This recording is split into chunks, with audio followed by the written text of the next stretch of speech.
यह कहानी 1980 के दशक की है, जो राजस्थान के एक वीरान और गुमनाम से गांव खेजड़ली की है। आरव एक शहर में पला बढ़ा नौजवान अपनी पत्नी मीरा और 5 साल की बेटी प्रिया के साथ अपने पुरखों की सदियों पुरानी हवेली में रहने का फैसला करता है। यह हवेली, जो बरसों से बंद पड़ी थी, धूल और जालों से ढकी थी और उसकी दीवारों में अनगिनत कहानियां दफन थीं। गांव वाले उस हवेली को चुप हवेली कहते थे, क्योंकि माना जाता था कि रात में वहां से अजीब गरीब आवाजें आती हैं।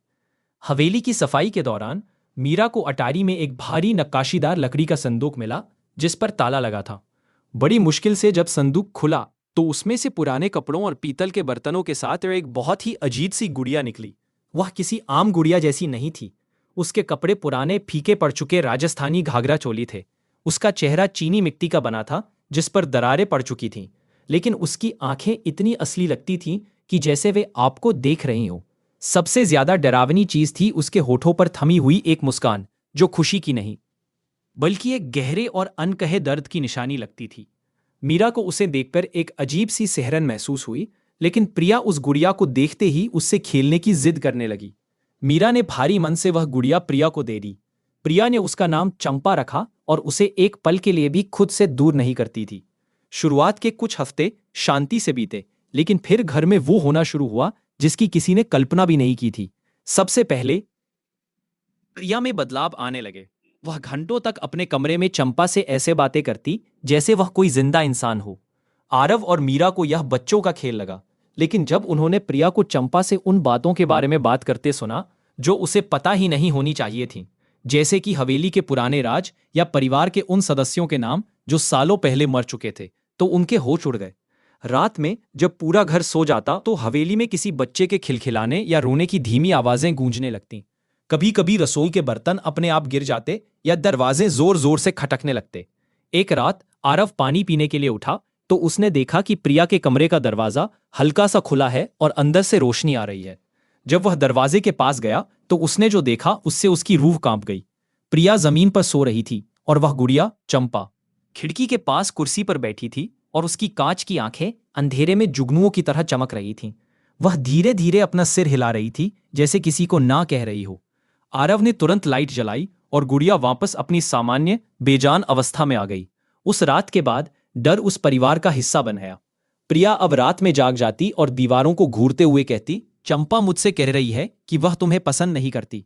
वह चाहती है कि तुम सब यहां से चले जाओ। यह उसका घर है।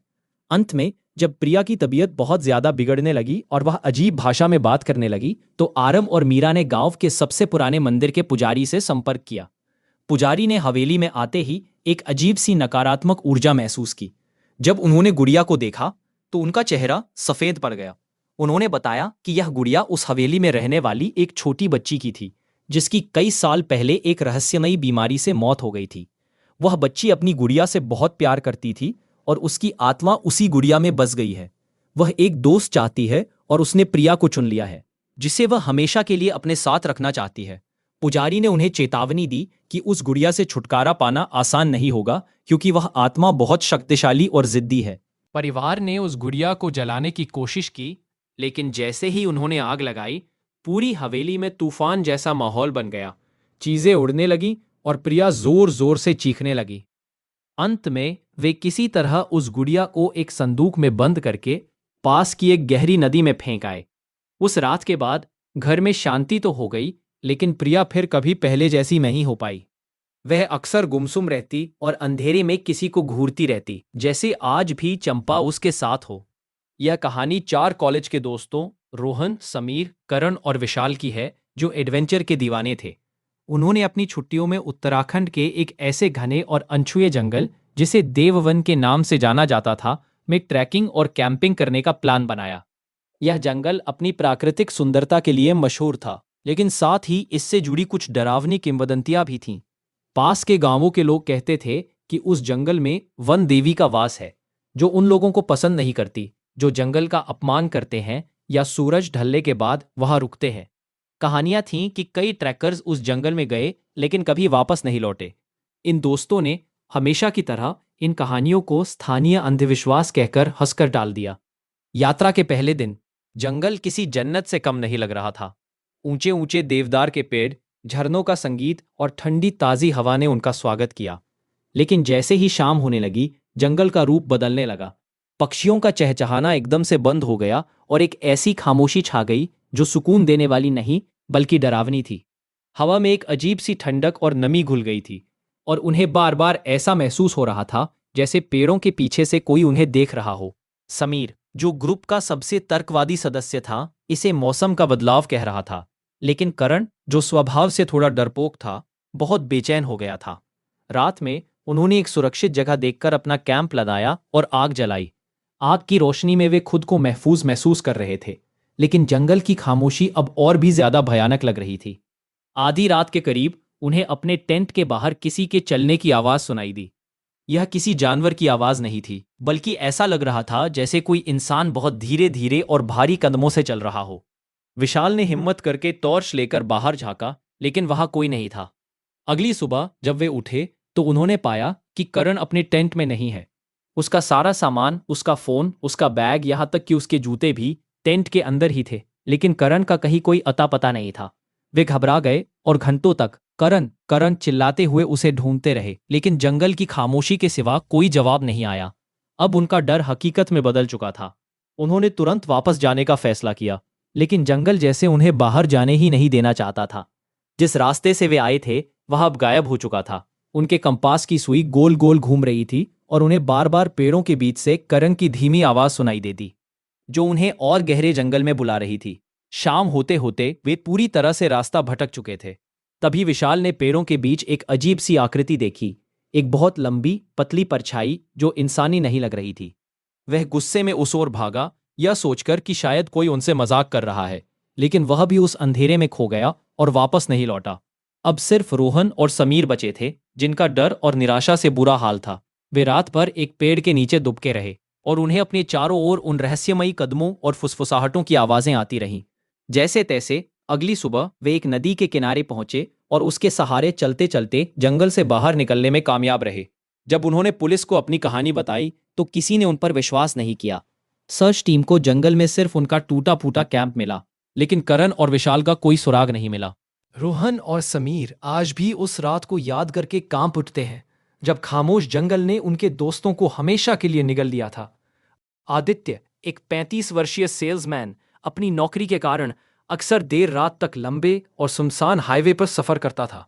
उसके लिए यह आम बात थी, लेकिन एक रात जो हुआ उसने उसकी जिंदगी हमेशा के लिए बदल दी। वह झारखंड से गुजरने वाले नेशनल हाईवे 33 पर था, जो अपनी भूतिया कहानियों के लिए कुख्यात है। उस रात मानसून की पहली बारिश हो रही थी और घना कोहरा छाया हुआ था। रात के लगभग 2 बज रहे थे और सड़क पर दूर दूर तक कोई और गाड़ी नहीं थी। कार के वाइपर पानी की बूंदों को हटाने की नाकाम कोशिश कर रहे थे और सामने का रास्ता मुश्किल से ही दिख रहा था। तभी उसकी कार की हेडलाइट्स की पीली रोशनी में उसे सड़क के किनारे एक औरत की परछाई दिखी। वह एक सफेद साड़ी पहने हुए थी और बारिश में पूरी तरह भीग चुकी थी। उसके बाल उसके चेहरे पर चिपके हुए थे। आदित्य ने सोचा कि इतनी रात को इस तूफानी मौसम में इस सुनसान सड़क पर यह औरत अकेली क्या कर रही है। उसे थोड़ा डर भी लगा, लेकिन उसकी मदद करने की भावना डर पर हावी हो गई। उसने धीरे से कार उसके पास जाकर रोकी और शीशा नीचे किया। मैडम, क्या आप ठीक हैं? क्या आपको कहीं जाना है? उसने पूछा। औरत ने कोई जवाब नहीं दिया, बस अपना चेहरा उठाया। उसकी आंखें बहुत बड़ी और गहरी थीं और उनमें एक अजीब सी उदासी और खालीपन था। उसने बस अपनी एक कांपती हुई उंगली से आगे की ओर इशारा किया, जहां कुछ किलोमीटर दूर एक छोटा सा गांव था। आदित्य को अजीब लगा, लेकिन वह उसे इस हाल में वहां नहीं छोड़ सकता था। उसने पीछे का दरवाजा खोला और वह औरत चुपचाप जाकर पीछे की सीट पर बैठ गई। जैसे ही वह कार में बैठी, कार के अंदर का तापमान अचानक गिर गया और आदित्य को ठंड लगने लगी। हवा में चमेली के फूलों की एक तेज और मीठी खुशबू फैल गई, जो बारिश की मिट्टी की गंध पर हावी हो गई। आदित्य ने फिर से उससे बात करने की कोशिश की। आप चिंता मत कीजिए, मैं आपको आपके गांव तक छोड़ दूंगा। लेकिन औरत ने कोई जवाब नहीं दिया। वह बस चुपचाप सामने की अंधेरी सड़क को घूरती रही। आदित्य ने जब रियर व्यू मिरर में देखा तो उसे उस औरत का धुंधला सा अक्स दिखा, जो बिल्कुल स्थिर था, जैसे कोई मूर्ति हो। अब आदित्य का दिल जोर जोर से धड़क रहा था। लगभग 10 मिनट बाद गांव की पहली रोशनी दिखाई दी। औरत ने फिर से अपनी उंगली उठाई और एक पुराने खंडहर जैसे घर की ओर इशारा किया। आदित्य ने राहत की सांस ली और कार उस घर के सामने रोक दी। हम पहुंच गए, यह कहने के लिए जैसे ही वह पीछे मुड़ा, उसके हल्क में चीख अटक गई। पीछे की सीट खाली थी। दरवाजा खुलने या बंद होने की कोई आवाज नहीं आई थी। वह औरत बस हवा में गायब हो गई थी। लेकिन सीट बारिश के पानी से अभी भी गीली थी और चमेली की वह मीठी खुशबू अब और भी ज्यादा तेज हो गई थी। डर और हैरानी से कांपते हुए आदित्य कार से बाहर निकला और उस घर का दरवाजा खटखटाने लगा। काफी देर बाद एक बूढ़े कमजोर से आदमी ने लालटेन लेकर दरवाजा खोला। आदित्य ने हकलाते हुए उसे उस सफेद साड़ी वाली औरत के बारे में बताया। जैसे ही उसने उस औरत का हुलिया बयान किया, उस बूढ़े आदमी की आंखों से आंसू बहने लगे। उसने कांपती हुई आवाज में कहा, बेटा, जिसे तुमने देखा वह मेरी बेटी थी। आज से ठीक 5 साल पहले इसी रात इसी सड़क पर एक तेज रफ्तार ट्रक उसे कुचल कर चला गया था। वह अपने घर लौटने की कोशिश कर रही थी। बूढ़े आदमी ने बताया कि हर साल उसकी बरसी पर उसकी आत्मा उसी सड़क पर भटकती है, घर लौटने के लिए किसी से लिफ्ट मांगती है। आदित्य के पैरों तले जमीन खिसक गई। वह उस रात जैसे तैसे अपने घर तो पहुंच गया, लेकिन उस औरत की खाली आंखें और चमेली की वह खुशबू हमेशा के लिए उसकी यादों में बस गई। ये कहानी एक ऐसे पुराने रेडियो की है जो एक युवक समीर को अपने दादा के पुराने सामान में मिला था। रेडियो देखने में बहुत पुराना और खराब लग रहा था, लेकिन जब समीर ने उसकी मरम्मत की तो उसने काम करना शुरू कर दिया। रेडियो से आने वाली आवाजें साफ नहीं थी, लेकिन उसमें एक अजीब सी बात थी। वह सिर्फ रात के 12 बजे ही चलता था। कुछ दिनों तक समीर रेडियो से आने वाले पुराने गानों का आनंद लेता रहा। फिर एक रात रेडियो ने कुछ ऐसा प्रसारित किया जिससे उसके रोंगटे खड़े हो गए। रेडियो पर एक लड़की की दर्द भरी चीख सुनाई दी, जो बार बार बचाओ बचाओ चिल्ला रही थी। उसके बाद एक आदमी की भरी आवाज आई जो उसे चुप रहने को कह रहा था। समीर ने सोचा कि शायद ये कोई पुराना रेडियो ड्रामा होगा, लेकिन अगली रात भी वही चीखें और आवाजें सुनाई दी। इस बार समीर ने उन्हें रिकॉर्ड करने का फैसला किया। उसने अगले दिन अपने दोस्तों को वह रिकॉर्डिंग सुनाई। सभी ने उसकी बात का मजाक उड़ाया, लेकिन एक दोस्त जो इतिहास का छात्र था ने उस रिकॉर्डिंग को गंभीरता से लिया। उसने समीर से उस रेडियो के बारे में और जानकारी जुटाने को कहा। समीर ने अपने दादा से उस रेडियो के बारे में पूछा। उसके दादा ने बताया कि ये रेडियो उन्होंने एक पुराने कबाड़ी से खरीदा था। उस कबाड़ी ने उन्हें बताया था कि ये रेडियो एक ऐसे घर से मिला था जहां कुछ साल पहले एक लड़की की हत्या हुई थी। उस लड़की का नाम सुनीता था। वह एक रेडियो जॉकी बनना चाहती थी। ये सुनकर समीर और उसके दोस्त के होश उड़ गए। उन्होंने उस घर का पता लगाया और वहां जा पहुंचे। घर खंडहर हो चुका था। उन्होंने आसपास के लोगों से सुनीता के बारे में पूछा। एक बूढ़े आदमी ने उन्हें बताया कि सुनीता को उसके ही प्रेमी ने मार डाला था, क्योंकि वह उसके रेडियो जॉकी बनने के खिलाफ था। यह कहानी इतनी डरावनी इसलिए है क्योंकि रेडियो से आने वाली आवाजें सुनीता की आखिरी चीखें थी, जो उसने अपनी मौत से पहले रिकॉर्ड की थी। उसका प्रेमी उसे रोकने की कोशिश कर रहा था, लेकिन वह नहीं मनी। उसने गुस्से में आकर सुनीता को मार डाला और उसकी लाश को उसी घर में दफना दिया। समीर और उसके दोस्त ने पुलिस को इसकी सूचना दी। पुलिस ने उस घर की खुदाई की और वहां से सुनीता का कंकाल बरामद किया। इसके बाद उसके प्रेमी को भी गिरफ्तार कर लिया गया। उस दिन के बाद उस रेडियो से कभी कोई आवाज नहीं आई। ये कहानी एक ऐसी लड़की की है जिसका नाम रिया था। रिया को सजने संवारने का बहुत शौक था। उसने अपने कमरे में एक बड़ा सा आईना लगवाया था। वह घंटों उस आईने के सामने खड़ी होकर खुद को निहारती रहती थी। एक दिन रिया ने आईने में कुछ अजीब सा देखा। उसे लगा जैसे आईने में उसके पीछे कोई खड़ा है। उसने पीछे मुड़कर देखा, लेकिन वहां कोई नहीं था। उसने सोचा कि शायद ये उसका वहम होगा, लेकिन कुछ दिनों बाद उसे फिर वैसा ही अनुभव हुआ। इस बार उसे आईने में एक औरत का चेहरा दिखाई दिया। उस औरत का चेहरा बहुत डरावना था। उसकी आंखें लाल थी और उसके बाल बिखरे हुए थे। रिया डर के मारे चीख पड़ी। उसने अपने माता पिता को इसके बारे में बताया। उन्होंने उसकी बात पर विश्वास नहीं किया। उन्होंने सोचा कि रिया शायद ज्यादा टीवी देखने लगी है, इसलिए उसे ऐसी चीजें दिखाई दे रही है। लेकिन रिया जानती थी कि उसने जो देखा वह सच था। उसने उस आईने के सामने जाना बंद कर दिया, लेकिन वह औरत अब उसे सपनों में भी दिखाई देने लगी। वह रिया से कहती थी, तुम मेरी जगह नहीं ले सकती। ये आईना मेरा है। रिया बहुत डर गई। उसने अपने दोस्तों से इस बारे में बात की। उसके दोस्तों ने उसे एक मनोवैज्ञानिक से मिलने की सलाह दी। रिया मनोवैज्ञानिक के पास गई। उसने उन्हें सब कुछ बताया। मनोवैज्ञानिक ने उसे बताया कि शायद वह किसी मानसिक रोग से ग्रसित है। लेकिन रिया जानती थी कि वह बीमार नहीं है। उसने उस आईने के बारे में और जानकारी जुटाने का फैसला किया। उसने पता लगाया कि वह आईना उसके पापा ने एक पुरानी हवेली से खरीदा था। उस हवेली में कुछ साल पहले एक औरत ने आत्महत्या कर ली थी। उस औरत को भी सजने संवारने का बहुत शौक था। ये जानकर रिया के होश उड़ गए। उसे समझ आ गया कि उस आईने में उसी औरत का भूत है। उसने अपने माता पिता से उस आईने को तोड़ने के लिए कहा। उसके माता पिता मान गए। उन्होंने उस आईने को तोड़ दिया। उस दिन के बाद रिया को कभी वह औरत नहीं दिखाई दी, लेकिन वह उस डरावने अनुभव को कभी नहीं भूल पाई। ये कहानी एक ऐसे शहर की है जहां एक पुरानी हवेली थी। उस हवेली के बारे में बहुत सी डरावनी कहानियां प्रचलित थी। कहा जाता था कि उस हवेली में भूत रहते हैं। एक दिन कुछ कॉलेज के लड़के लड़कियों ने उस हवेली में एक रात बिताने का फैसला किया। उन्हें भूत प्रेत पर विश्वास नहीं था। उन्होंने सोचा कि यह सब अफवाहें हैं। वह रात को उस हवेली में पहुंचे।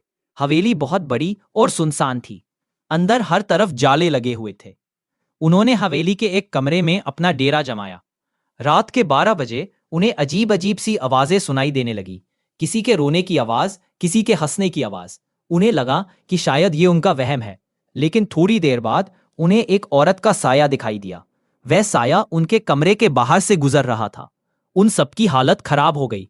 उनमें से एक लड़का, जिसका नाम राहुल था, ने हिम्मत करके कमरे का दरवाजा खोला। उसने देखा कि वह साया सीढ़ियों से ऊपर जा रहा है। उसने अपने दोस्तों को आवाज दी और सब उस साये के पीछे चल पड़े। वह साया उन्हें हवेली के ऊपर वाले कमरे में ले गया। वह कमरा बंद था। उन्होंने दरवाजा तोड़ने की कोशिश की, लेकिन दरवाजा नहीं टूटा। तभी उन्हें उस कमरे के अंदर से किसी के चीखने की आवाज सुनाई दी। उन्होंने फिर से दरवाजा तोड़ने की कोशिश की। इस बार दरवाजा टूट गया। अंदर का नजारा देखकर उनके होश उड़ गए। कमरे में एक औरत की लाश पड़ी हुई थी। उसके शरीर पर चाकू के निशान थे। उन सबने तुरंत पुलिस को बुलाया। पुलिस ने लाश को अपने कब्जे में ले लिया और मामले की जांच शुरू कर दी। जांच में पता चला कि उस औरत का नाम प्रिया था। उसकी हत्या उसके ही पति ने की थी। उसने लाश को उस कमरे में छुपा दिया था। उस दिन के बाद उस हवेली से कभी कोई आवाज नहीं आई, लेकिन वह रात उन लड़के लड़कियों के लिए एक भयानक सपने जैसी बन गई। यह कहानी विक्रम की है, जो एक जुनूनी इतिहासकार और पुरालेखपाल आर्किविस्ट था, जिसे पुरानी भूली बिसरी चीजों को जिंदा करने का शौक था।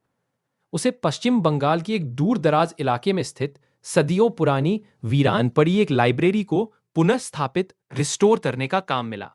यह लाइब्रेरी, जिसे किताबों का मकबरा कहा जाता था, एक अमीर जमींदार ने बनवाई थी और माना जाता था कि उसमें कुछ बेहद दुर्लभ और अनोखी पांडुलिपियां, मैन्यूस्क्रिप्ट्स थीं। जब विक्रम उस विशाल धूल भरी लाइब्रेरी में पहली बार दाखिल हुआ तो उसे किताबों की गंध और खामोशी ने घेर लिया।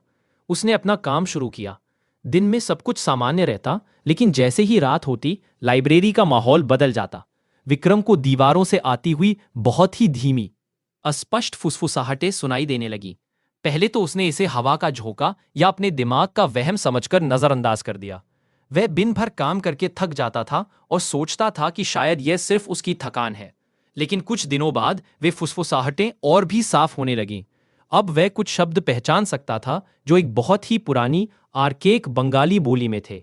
विक्रम ने गौर किया कि वह जो भी फुसफुसाहट सुनता था वह उसी किताब से जुड़ी होती थी जिस पर वह उस दिन काम कर रहा होता था। अगर वह किसी प्रेम कहानी की किताब पढ़ रहा होता तो उसे किसी औरत के रोने या हंसने की धीमी आवाज सुनाई देती। अगर वह किसी युद्ध की कहानी पढ़ रहा होता तो उसे तलवारों के टकराने और बारूद की हल्की गंध महसूस होती। यह डर अब सिर्फ आवाजों का नहीं था, यह एक अनुभव बन चुका था। एक दिन जब वह एक ऐसी कहानी पढ़ रहा था जिसमें एक किरदार की डूबकर मौत हो जाती है, तो उसे लाइब्रेरी के उस कोने में एक अजीब सी ठंडक और नमी महसूस हुई जहां वह बैठा था। विक्रम का डर अब उसकी जिज्ञासा पर हावी हो रहा था। उसने लाइब्रेरी के संस्थापक, एक रहस्यमयी विद्वान देवेंद्र नाथ रॉय की निजी डायरी ढूंढा। डायरी पढ़ते पढ़ते विक्रम के रोंगटे खड़े हो गए। देवेंद्रनाथ इस विचार से ग्रस्त थे कि मजबूत भावनाएं और कहानियां सिर्फ कागज पर नहीं रहती, बल्कि वे उस जगह की दीवारों, हवा और माहौल पर अपनी एक अमिट छाप छोड़ देती है।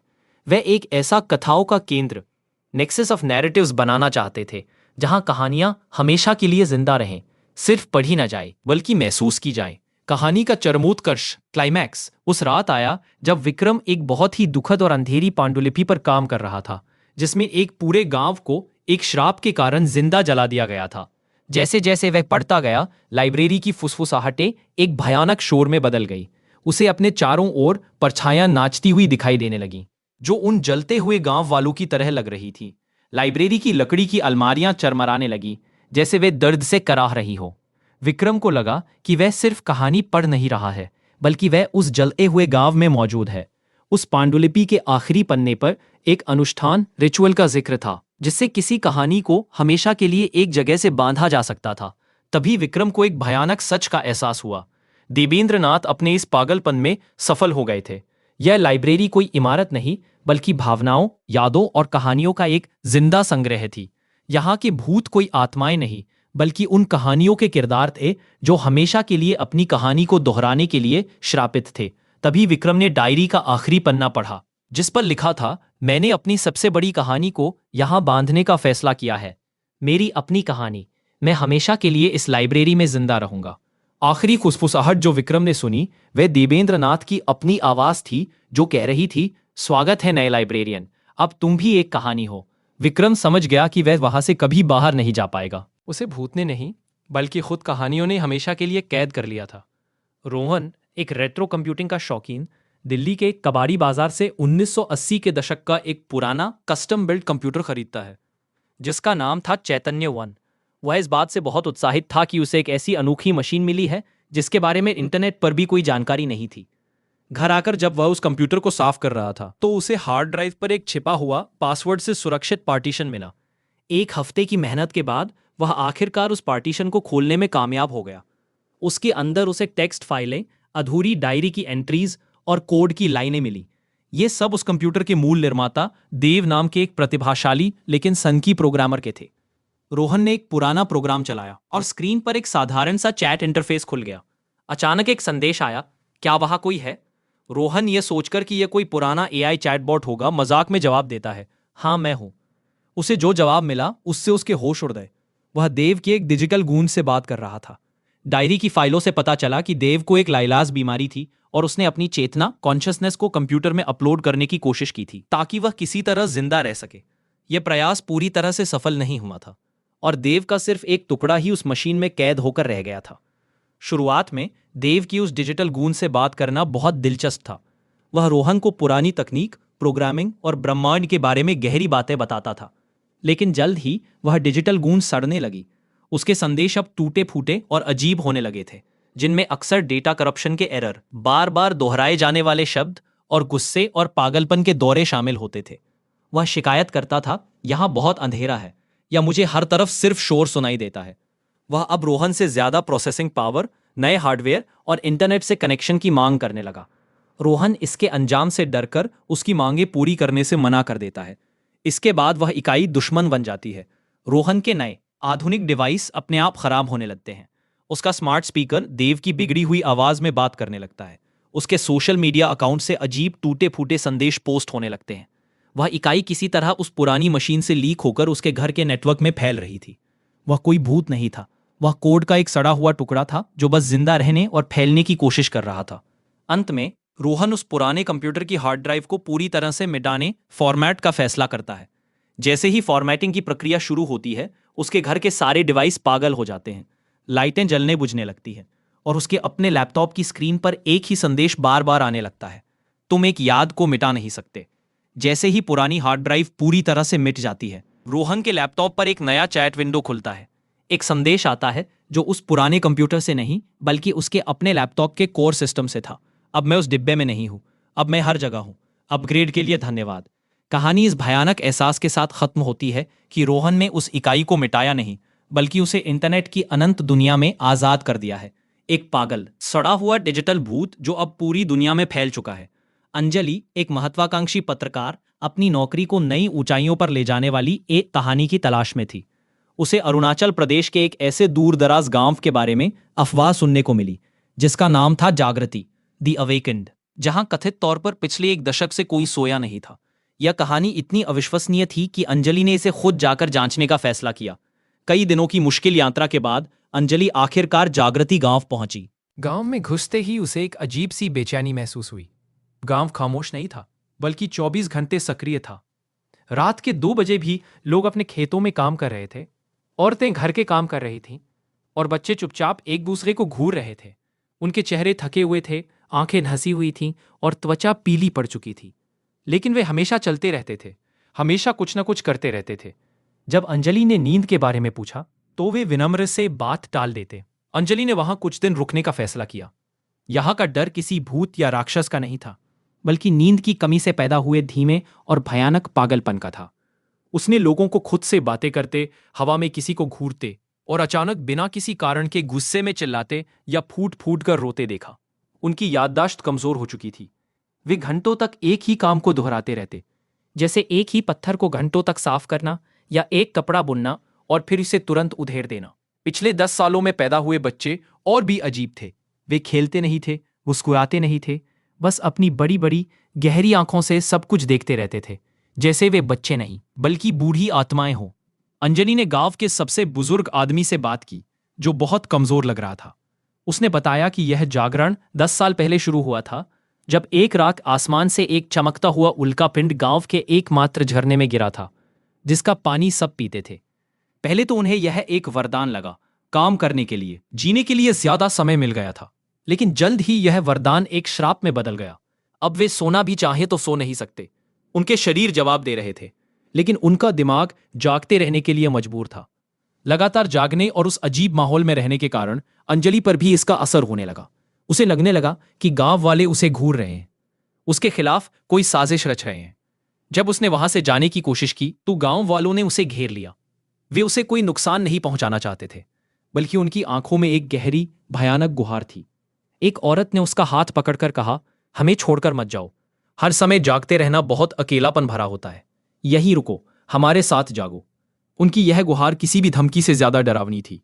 अंजलि किसी तरह रात के अंधेरे में वहां से भाग निकली और अपनी कहानी प्रकाशित की, जिसने पूरी दुनिया में सनसनी मचा दी। वैज्ञानिक और सरकारी एजेंसियां उस गांव में पहुंची। जांच में पता चला कि उस उल्कापिंड ने पानी को एक ऐसे अनोखे माइक्रोस्कोपिक जीव से दूषित कर दिया था, जो इंसानी दिमाग में नींद पैदा करने वाले न्यूरोकेमिकल्स को बनने से पूरी तरह रोक देता है। इसका कोई इलाज नहीं था। कहानी का आखिरी दृश्य कई महीनों बाद का एक न्यूज रिपोर्ट है। सरकार ने उस गांव को हमेशा के लिए क्वारंटाइन कर दिया है। रिपोर्ट में रात के समय का एक वीडियो दिखाया जाता है, जिसमें गांव वाले, जिनके चेहरे अब पूरी तरह से खोखले और भावहीन हो चुके हैं, सितारों के नीचे अंतहीन रूप से भटक रहे हैं। रिपोर्टर की आखिरी लाइन सबसे ज्यादा डरावनी है। वैज्ञानिक समुदाय का सबसे बड़ा डर यह नहीं कि जागृति गांव के लोगों का क्या होगा, बल्कि यह कि क्या वह जीव उस सीलबंद घाटी से बाहर निकलने का कोई रास्ता पहले ही ढूंढ चुका है। डर क्या है? क्या यह सिर्फ अंधेरे में छुपी कोई परछाई है, या किसी पुराने वीरान घर से आती हुई चीख? हम में से ज्यादातर लोग डर को इसी तरह जानते हैं। लेकिन क्या हो अगर मैं आपसे कहूं कि असली डर वह है जो आपको दिखाई नहीं देता, सुनाई नहीं देता, लेकिन आपकी हकीकत को, आपकी यादों को और आपके वजूद को ही धीरे धीरे मिटा रहा हो। यह कहानी किसी भूत या चुड़ैल की नहीं है। यह कहानी है एक आवाज की, एक ऐसी आवाज जो यादें खा जाती है। भाग 1, खोज। ये कहानी आरव की है। आरव दिल्ली में रहने वाला एक प्रतिभाशाली लेकिन अकेला साउंड डिजाइनर था। उसका काम था पुरानी खराब हो चुकी ऑडियो टेप्स को साफ करके उन्हें डिजिटल रूप देना। उसे अपने इस काम से प्यार था। वह आवाजों की दुनिया में खोया रहता था। एक दिन उसे एक बहुत ही अजीब और आकर्षक प्रोजेक्ट मिला। उसे 1970 के दशक के एक बंद हो चुके वैज्ञानिक अनुसंधान संस्थान पैरा एकॉस्टिक रिसर्च सेंटर की कुछ पुरानी टेप्स को रिस्टोर करना था। यह संस्थान बहुत रहस्यमयी था। कहा जाता था कि वहां के वैज्ञानिक आवाज और इंसानी चेतना के बीच के रिश्ते पर शोध कर रहे थे। लेकिन फिर एक दिन सरकार ने अचानक उसे बंद कर दिया था। आरव को जो टेप्स मिली वे धूल और फफूंद से ढकी थीं। ज्यादातर टेप्स में सिर्फ वैज्ञानिकों की मीटिंग्स और कुछ मशीनों की घरघराहट की आवाजें थीं। लेकिन एक टेप जिस पर सिर्फ सब्जेक्ट 0 लिखा था, बाकियों से अलग थी। जब आरव ने उस टेप को चलाना शुरू किया तो उसे सिर्फ तेज स्टैटिक यानी खरखराहट की आवाज सुनाई दी। वह उसे बंद करने ही वाला था कि अचानक उसे उस खरखराहट के अंदर कुछ सुनाई दिया। ये कोई संगीत नहीं था, कोई जानी पहचानी आवाज नहीं थी। ये एक बहुत ही धीमी, जटिल और बेचैन कर देने वाली ध्वनि थी। वह आवाज एक ही समय पर सुंदर भी थी और भयानक भी। ऐसा लग रहा था जैसे हजारों टूटे हुए कांच के टुकड़े एक साथ हवा में तैर रहे हो। आरव ने अपनी जिंदगी में ऐसी आवाज कभी नहीं सुनी थी। उसने उसे मजाक में स्टैटिक एंजल नाम दिया। उस आवाज में कुछ ऐसा था जिसने आरव को अपनी ओर खींच लिया। वह उस आवाज का दीवाना हो गया। वह दिन रात उस टेप पर काम करने लगा, उस स्टैटिक एंजल को खरखराहट से अलग करने की कोशिश करने लगा। वह खाना पीना भूल गया। उसकी गर्लफ्रेंड सिया जब भी उसे फोन करती तो वह बस यही कहता कि वह एक बहुत जरूरी प्रोजेक्ट पर काम कर रहा है। उसे नहीं पता था कि वह जिसे एक प्रोजेक्ट समझ रहा है वह असल में एक जाल था। भाग 2, संक्रमण। कई हफ्तों की कड़ी मेहनत के बाद आरव आखिरकार उस आवाज को लगभग 90% तक साफ करने में कामयाब हो गया। वह उस रात बहुत खुश था।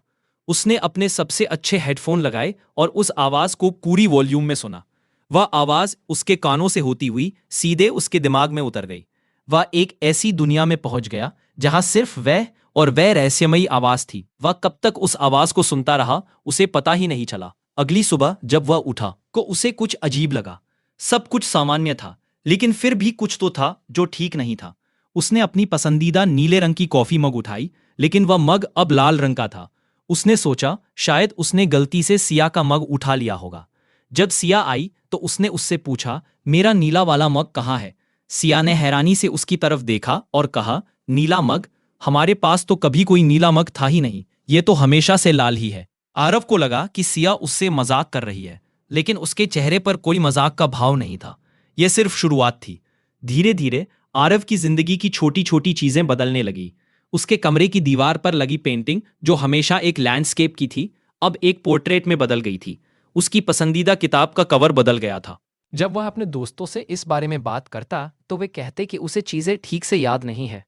हर कोई उसे यकीन दिलाने की कोशिश करता कि चीजें हमेशा से वैसी ही थी जैसी अब है। आरव को लगने लगा कि वह पागल हो रहा है। उसका डर तब और बढ़ गया जब उसकी यादें भी बदलने लगीं। उसे अपने बचपन की एक घटना याद थी जहां वह एक पेड़ से गिर गया था और उसके हाथ में चोट लगी थी। उसे उस चोट का निशान आज भी याद था। लेकिन एक सुबह जब उसने अपना हाथ देखा तो वहां कोई निशान नहीं था।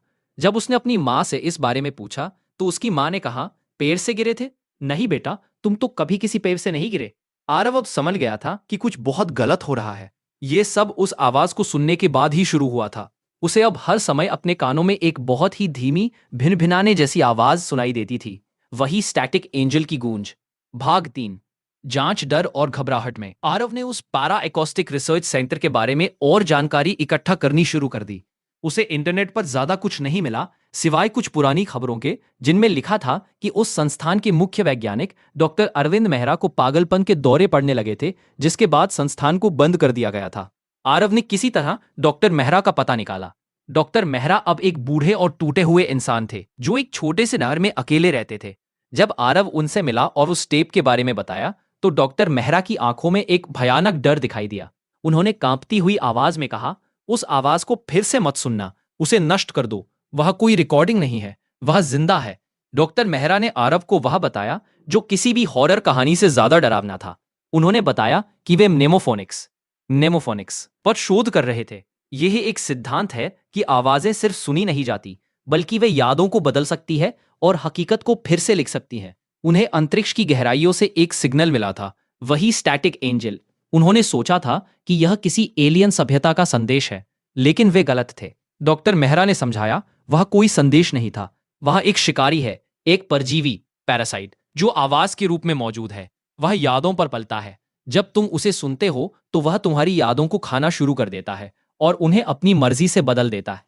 पहले छोटी छोटी चीजें बदलती हैं, फिर बड़ी। तुम्हारा मग, तुम्हारी चोट का निशान, ये सब तुम्हारी हकीकत को मिटाने की शुरुआत है। वह तुम्हें मिटा रहा है आरव, वह तुम्हें तुम्हारी ही जिंदगी से डिलीट कर रहा है। डॉक्टर मेहरा ने अपनी छिपी हुई डायरी निकाली जिसमें लिखा था, यह इकाई एंटिटी किसी को मारती नहीं है, यह संग्रहित आर्काइव करती है। यह ब्रह्मांड की हर चेतना, हर याद को रिकॉर्ड करना चाहती है, उसे अपनी विशाल लाइब्रेरी का हिस्सा बनाना चाहती है। यह हमें नष्ट नहीं कर रही, यह हमें पढ़ रही है। भाग 4, विघटन। डॉक्टर मेहरा से मिलकर लौटने के बाद आरव का डर अब दहशत में बदल चुका था। चीजें अब बहुत तेजी से बदल रही थी। उसने अपने माता पिता की पुरानी तस्वीरें देखीं, लेकिन अब उनके चेहरे धुंधले होने लगे थे, जैसे कोई उन्हें मिटा रहा हो। सबसे भयानक मुहूर्त तब आया जब सिया, जो उसकी जिंदगी का सबसे अहम हिस्सा थी, उससे दूर होने लगी। पहले वह उनके सालगिरह की तारीख भूल गई, फिर वह उस पसंदीदा रेस्टोरेंट का नाम भूल गई जहां वे पहली बार मिले थे। आरव उसे सब कुछ याद दिलाने की कोशिश करता, लेकिन सिया उसे ऐसे देखती जैसे वह कोई अजनबी हो। और फिर एक शाम वह हुआ जिसने आरव को पूरी तरह से तोड़ दिया। वह काम से घर लौटा और सिया ने दरवाजा खोला। उसने आरव को एक पल के लिए देखा और फिर बहुत ही विनम्रता से पूछा, माफ कीजिएगा, आप कौन है? क्या आपको किसी से मिलना है? आरव वहीं जम गया। उसकी अपनी गर्लफ्रेंड उसे नहीं पहचान रही थी। वह अपनी ही जिंदगी में एक अजनबी बन चुका था। वह चीखना चाहता था, चिल्लाना चाहता था, लेकिन उसके मुंह से कोई आवाज नहीं निकली। वह इकाई जीत रही थी। वह आवाज अब सिर्फ उसके कानों में नहीं थी, वह अब हर जगह थी। बारिश की बूंदों में, घड़ी की टिक टिक ने, यहां तक कि उसकी अपनी धड़कनों में भी। वह अब अकेला था, अपनी ही हकीकत में एक भूत बनकर भटक रहा था। भाग 5 संग्रह। आरव समझ गया था कि उसके पास अब ज्यादा वक्त नहीं है। उसे उस आवाज को नष्ट करना होगा, इससे पहले कि वह पूरी तरह से मिट जाए। वह अपनी पूरी ताकत से अपने स्टूडियो की ओर भागा। उसने फैसला कर लिया था कि वह उस ओरिजिनल टेप, उस कंप्यूटर और अपनी सारी मशीनों को आग लगा देगा। जैसे ही उसने टेप उठाने के लिए हाथ बढ़ाया, स्टूडियो की सारी लाइटें बंद हो गईं। अंधेरे में सिर्फ कंप्यूटर की स्क्रीन चमक रही थी। और फिर वह आवाज शुरू हुई, लेकिन इस बार वह धीमी नहीं थी। वह स्टैटिक एंजल की आवाज इतनी जोर से गूंजी कि आरव को लगा कि उसके कान के पर्दे फट जाएंगे। वह आवाज हर दिशा से आ रही थी, दीवारों से, जमीन से, हवा से। आरव के चारों ओर की दुनिया बिखरने लगी। दीवारें, मशीनें, सब कुछ पिक्सल की तरह टूटकर सफेद खरखराहट, व्हाइट स्टैटिक में बदलने लगा। उसे महसूस हुआ कि उसकी यादें, उसकी भावनाएं, सिया के लिए उसका प्यार, उसका डर, उसका बचपन, उसका पूरा वजूद, सब कुछ जबरदस्ती उससे खींचा जा रहा है। उसे ऐसा लगा जैसे कोई विशाल, अनदेखी शक्ति उसकी आत्मा को स्कैन कर रही है, उसे पढ़ रही है और उसे अपनी डिजिटल लाइब्रेरी में एक फाइल की तरह सेव कर रही है। आखिरी चीज जो आरव ने महसूस की वह थी कि वह अब एक इंसान नहीं, बल्कि सिर्फ एक जानकारी का टुकड़ा बन गया है। आखिरी चीज जो उसने सुनी वह थी स्टैटिक एंजल की उस भयानक ध्वनि में बुनी हुई एक नई, बहुत ही धीमी और दर्द भरी आवाज। उसी की अपनी चीख की एक रिकॉर्डिंग। स्क्रीन पूरी तरह से सफेद हो जाती है और फिर काली हो जाती है। उपसंहार, एपिलॉग। दृश्य बदलता है। कई साल बाद वही स्टूडियो। एक नई युवा साउंड डिजाइनर जिसका नाम नेहा है, एक क्लाइंट से मिलती है जो उसे कुछ पुरानी टेप्स रिस्टोर करने के लिए देता है। क्लाइंट कहता है, ये टेप्स एक पुराने, बंद पड़े संस्थान की है। हमें नहीं पता कि इनमें क्या है, बस इन्हें साफ कर दीजिए। नेहा उन टेप्स पर काम करना शुरू करती है। उसे एक टेप मिलती है जिस पर हाथ से लिखा हुआ है, संग्रह 713 तर आरव। वह उत्सुकता से उस टेप को अपनी मशीन में लगाती है और अपने हेडफोन पहन लेती है। उसे एक बहुत ही अजीब, जटिल और बेचैन कर देने वाली ध्वनि सुनाई देती है। वाह, ये क्या है? वह धीरे से कहती है। वह उस ध्वनि को और ध्यान से सुनने के लिए वॉल्यूम बढ़ाती है। उस जटिल ध्वनि की परतों के बहुत नीचे उसे एक और बहुत ही धीमी, विकृत और दर्द भरी आवाज सुनाई देती है, किसी इंसान की एक अंतहीन चीख। नेहा हैरानी से अपनी कुर्सी पर आगे की ओर झुकती है। उसकी आंखों में एक पेशेवर जिज्ञासा है। वह मुस्कुराती है और कहती है, दिलचस्प है, चलो देखते हैं कि इस खरखराहट के नीचे क्या छिपा है। स्क्रीन काला हो जाता है और सिर्फ उस स्टैटिक एंजल की धीमी, भयानक गूंज सुनाई देती रहती है, जिसमें अब आरव की चीख भी शामिल है। यह कहानी एक ऐसे शहर की है जिसके बीचों बीच एक पुरानी, वीरान हवेली खड़ी थी। उस हवेली के बारे में शहर में बहुत सी डरावनी कहानियां मशहूर थीं। लोग कहते थे कि उस हवेली में भूतों का वास है और सूरज ढलने के बाद कोई भी उस हवेली के पास जाने की हिम्मत नहीं करता था। लेकिन जैसा कि हमेशा होता है, कुछ लोग ऐसे भी होते हैं जो इन बातों पर यकीन नहीं करते। यह कहानी कॉलेज के कुछ ऐसे ही दिलेर लड़के लड़कियों की है जिन्होंने इन अफवाहों को चुनौती देने का फैसला किया। उन्होंने तय किया कि वे उस हवेली में एक पूरी रात बिताकर यह साबित कर देंगे कि भूत प्रेत कुछ नहीं होते। थोड़ा सस्पेंस वाला संगीत। एक अंधेरी रात वे उस हवेली में पहुंचे। हवेली बाहर से जितनी डरावनी दिख रही थी, अंदर से उससे कहीं ज्यादा भयानक थी। हर तरफ मकड़ी के जाले लगे हुए थे और हवा में धूल और सीलन की एक अजीब सी गंध थी। उन्होंने हिम्मत नहीं हारी और हवेली के एक बड़े से कमरे में अपना डेरा जमा लिया। शुरुआत में सब कुछ शांत था। वे हंस बोल रहे थे और एक दूसरे का मजाक उड़ा रहे थे। लेकिन जैसे ही घड़ी ने रात के 12 बजाए, हवेली का माहौल बदलने लगा। उन्हें अचानक अजीब अजीब सी आवाजें सुनाई देने लगी। कभी किसी के धीमे धीमे रोने की आवाज आती, तो कभी किसी के जोर जोर से हंसने की। पहले तो उन्हें लगा कि शायद यह सिर्फ उनका वहम है, संगीत थोड़ा और तेज और डरावना करे। लेकिन थोड़ी ही देर बाद उनका वहम हकीकत में बदल गया। उन्होंने कमरे के ठीक बाहर एक औरत का साया गुजरते हुए देखा।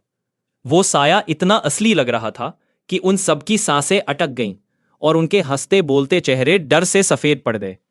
उनमें से एक लड़का, जिसका नाम राहुल था, ने हिम्मत करके कमरे का दरवाजा धीरे से खोला। उसने देखा कि वो साया धीरे धीरे सीढ़ियों से ऊपर की ओर जा रहा है। उसने अपने दोस्तों को आवाज दी और वे सब डरते डरते उस साये के पीछे चल पड़े। वो साया उन्हें हवेली के ऊपर वाले एक कमरे के सामने ले गया और फिर गायब हो गया। वो कमरा बाहर से बंद था। उन्होंने दरवाजा खोलने की बहुत कोशिश की, लेकिन दरवाजा नहीं खुला। एकदम खामोशी।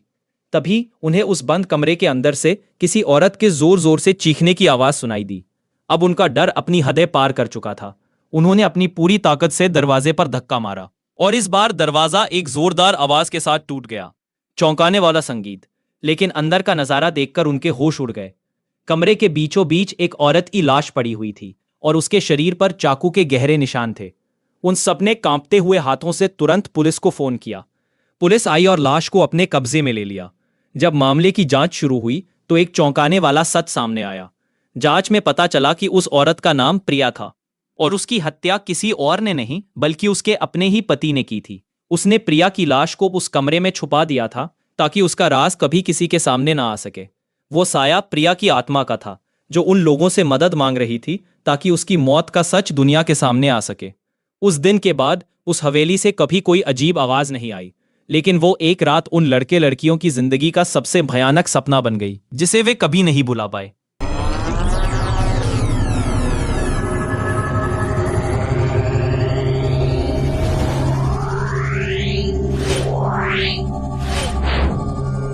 Yeah.